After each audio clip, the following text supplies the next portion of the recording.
लोग, जैसा कि अभी मैंने मोहन भागवत जी की भी बात बोली, ये हिंदू वोटर एकजुट हो, हम एक हैं तो सेफ हैं, बटेंगे तो कटेंगे, ये सब रहा। लेकिन दिल्ली में आप लोगों को भी पूर्वांचली चेहरा, पहाड़ी चेहरा, स्थानीय चेहरा, ये सब देखना पड़ रहा है। आप भी तो देख रहे हैं ना बांट कर। देखिए, भारतीय जनता पार्टी सम्यक सामाजिक संतुलन साधने में जो है हमेशा विश्वास रखती है। भारतीय जनता पार्टी ऐसा थोड़े है कि सिर्फ एक जाति विशेष के लोगों की, पंथ विशेष के लोगों की, धर्म विशेष के लोगों की पार्टी नहीं है। ये हम सबका साथ, सबका विकास, सबका विश्वास, सबका प्रयास वाली पार्टी है। तो हम सबका जो है प्रतिनिधित्व देते हैं, तो इसमें क्या गलत है? ये थोड़े है कि सिर्फ यादव कुल ही जो है वो हमारा राष्ट्रीय अध्यक्ष हो सकता है, सिर्फ केजरीवाल या उनकी पत्नी ही हमारा कमान संभाल सकती है, सिर्फ गांधी परिवार ही हमारा नेतृत्व कर सकता है। भारतीय जनता पार्टी ऐसा नहीं करती ना। भारतीय जनता पार्टी में सामान्य कार्यकर्ता वार्ड अध्यक्ष से लेकर राष्ट्रीय अध्यक्ष तक पहुंचता है। पन्ना प्रमुख जो है वो प्रधानमंत्री पद की प्रत्याशी किसी दिन बनाया जा सकता है। यह भारतीय जनता पार्टी में ही संभव है। यहाँ सोने का चम्मच लेके थोड़े पैदा होते हैं। अरविंद केजरीवाल आए थे यहाँ भारत के में जो है राजनीति की शैली बदलने के लिए, और जब जेल चले गए तो अपनी पत्नी को कमान संभाल देने के लिए परेशान पाए गए। उनकी पत्नी जो है सोनिया गांधी से हाथ में हाथ। अच्छा, तो आप कह रहे हैं डेमोक्रेटिक, अच्छा देखिए, प्रेम शुक्ला जी कह रहे हैं डेमोक्रेटिक प्रोसेस। सुनिए अजीज खान साहब, आपने उनका कटाक्ष सुन लिया, आपकी पार्टी की तरफ था, उनका कटाक्ष आपकी पार्टी की तरफ भी था, आम आदमी पार्टी की भी तरफ था। उन्होंने कहा ये थोड़ी है कि रिजर्व्ड चेयर है, वहां पर डेमोक्रेटिक तरीके से निर्णय होगा और विधायक निर्णय करेंगे। अगर देरी हो रही है तो उसमें कोई दिक्कत है क्या? देखिए ऐसा है कि वाकई में डेमोक्रेसी है। क्या जब तक कोई भी फैसला मोदी जी या अमित शाह जी नहीं करेंगे, इनके पार्टी में कोई फैसला हो ही नहीं सकता। ये डेमोक्रेटिक है। डेमोक्रेटिक नहीं, ये तानाशाही है। पहली बात तो ये समझिए, नाम का डेमोक्रेसी है, नाम का लोकतंत्र है। दूसरी बात, ये बात ये एक बार जरा से चेक करा लेती हूं, कुछ गड़बड़ है, आप कुछ गड़बड़ है सर। एक मिनट ऑडियो चेक कराइए। इनके विधायक, मंत्री, इनके सांसद, सुनिए ना मेरी बात। हाँ बोलिए। 25% लोग ऐसे हैं कि जो परिवार से लिप्त हैं। इनका बेटा, उनकी बेटी, उनके बाप है क्या? सिर्फ इनके खाने के दांत कुछ और हैं और दिखाने के दांत कुछ और हैं। सच्चाई ये है कि सबसे ज्यादा अगर परिवारवाद है तो वो बीजेपी में परिवारवाद है। लेकिन ये पल्ला झाड़ रहे हैं। अभी देखिए दिल्ली में चर्चा हो रहा है कई सारे कि कौन मुख्यमंत्री बनेगा, क्या होगा। आप देखिए किसको आगे लाने की बात हो रही है। आप तमाम तरीके की बातें हैं। कुल मिलाकर के फाइनली नैरेटिव सेट करने का प्रयास। दूसरी बात, एक बात और आप बताऊं कि बीजेपी का तो अजीज भाई, कोई मुसलमान सपा का अध्यक्ष बन सकता है क्या? किसी ने भी मुसलमान सपा का राष्ट्रीय अध्यक्ष बन सकता है? कैसे भी मिले। कोई गैर यादव सपा का राष्ट्रीय अध्यक्ष बन सकता है? देश का विकास हो या देश का विकास ना हो, हिंदू मुसलमान के नाम पे हो, किन्हीं भी परिस्थितियों में बताइए ना, आज तक कोई गैर यादव जो है सपा बीजेपी का मकसद है। इसके अलावा कोई मकसद नहीं है।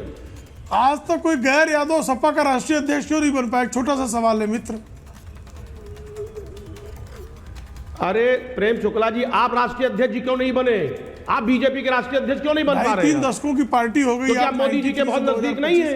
32 वर्षों बताइए ना, गैर यादव इसलिए आप सपा का अध्यक्ष क्यों नहीं बना?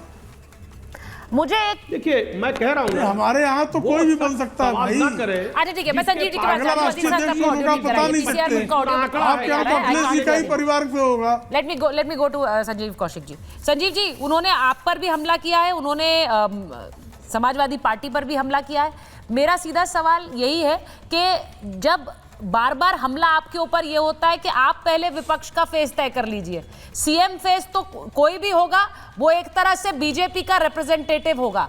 लड़ाई आप उनके यहाँ दिखाना चाहते हैं, लड़ाई एक्चुअल आपके यहाँ हो रही है कि कौन होगा विपक्ष का चेहरा।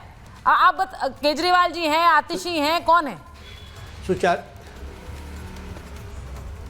सुचारता इतना वरिष्ठ होके भी आप चाहती हैं कि पहले विपक्ष का चेहरा क्लियर नहीं, वो पूछ रहे हैं, मैं नहीं पूछ रही हूं। या भारतीय जनता पार्टी नहीं पूछ रही सर, भारतीय जनता पार्टी को तय करना है मुख्यमंत्री। जो एक योग्य व्यक्ति, भारतीय जनता पार्टी एक योग्य पुरुष नहीं ढूंढ पा रही है अपने 48 विधायकों में, एक योग्य व्यक्ति नहीं ढूंढ पा रही है जिसको कुर्सी पर बैठा दे। कैसे इंटरव्यू करना है, क्या क्या करना है, कोई गालीबाज है, कोई पैसे वाला है, कोई दबंग है, कोई वोट लूटने वाला है, सारे गुण सब गुण सर्वगुण संपन्न देखना है ना, तो वो एक व्यक्ति को नहीं चुन पा रही है। अब हमसे पूछ रही है कि विपक्ष में कौन चेहरा होगा। विपक्ष का चेहरा होगा, चिंता नहीं कीजिए, विपक्ष का चेहरा मजबूत होगा और इस बार छोड़ने वाले नहीं है। एक भी वादे से इनको पलटने नहीं देंगे। जिन वादों पर दिल्ली के जनता को इन लोगों ने धोखा दिया है, दिल्ली की जनता को ऐसे हम नहीं छोड़ने वाले हैं इन लोगों के। ठीक है, मैं एक बार हर्षवर्धन जी से सारे एक वादे पर इनसे हम जवाब लेंगे और वो पूरा करवाएंगे। मैंने शुरुआत की थी कि संघ ने एक तरह से दिल्ली में भी, दिल्ली चुनाव में जिस तरह की मैराथन बैठकें की, जिस तरह से काडर ने काम किया, आपको लग रहा है उसी तरह का मंथन अगर बंगाल में शुरू कर दिया है? क्योंकि भागवत जी के बयान से ऐसा ही लग रहा है, वहां पर खेल पलट सकता है। इस बार 2026 निर्णायक हो सकता है। ठीक है सुचेता जी, सबसे पहले तो ये कि प्रचंड बहुमत की दिल्ली में भाजपा की सरकार है, आम आदमी पार्टी के दोगुने से ज्यादा लोग हैं, तो संजीव जी को मित्र हैं, उनको ध्यान में रहे। प्रचंड बहुमत क्या होता है? मेजॉरिटी तो 36 की होती है, यहाँ 70 की विधानसभा है, तो 48 तो प्रचंड बहुमत ही होता है। तो खैर ध्यान में नहीं रहा होगा, वो कभी कभी हो जाता है ऐसा। लेकिन राष्ट्रीय स्वयंसेवक संघ के बारे में एक बात मैं स्पष्ट करूं, संघ राजनीति में, चुनाव में वोट कितना मिलता है, कब मिलेगा, कैसे मिलेगा, उसके लिहाज से कार्य नहीं करता त्रिपाठी जी। लेकिन हाँ, जो संघ का समाज प्रबोधन है, भारतीय जनता पार्टी को लाभ होता है, क्योंकि हिंदू एकता की बात हो, राष्ट्रीय विमर्श की बात हो, राम के विमर्श की बात हो, वो विमर्श दूसरी पार्टियां उसके अपोजिट खड़ी नजर आती हैं। अब अंतर क्या है दिल्ली और बंगाल में, यह समझना जरूरी है। एक तो ये कि ममता बनर्जी ने कम्युनिस्ट शैली में ही उससे ज्यादा घनघोर तरीके से वहां अपना दखल किया। दूसरा, जो संजय सरकार जी कर रहे हैं, उस आत्मविश्वास को समझिए। दिल्ली में 13% मुस्लिम है, पश्चिम बंगाल में 30% मुसलमान हैं। हाँ। ये असली मसला है। लेकिन उसके बावजूद जो बदलाव पूरे देश में दिख रहा है, उसका असर जी, कि भाजपा वहां सत्ता में आ जाएगी, मैं ऐसा होता हुआ फिलहाल नहीं देख रहा हूं। ठीक है, तो बिल्कुल स्पष्ट बात कही है हर्षवर्धन त्रिपाठी जी ने। मुझे लग रहा है कि आने वाले समय में राजनीति, रणनीति कैसे बदलेगी वो देखना होगा, लेकिन अभी सारा फोकस रामलीला मैदान पर है। चेहरा कौन होगा, कुर्सी पर कौन बैठेगा, बड़े बड़े दिग्गजों के बीच 20 तारीख का दिन निर्णायक है। बहुत बहुत धन्यवाद आप सबका।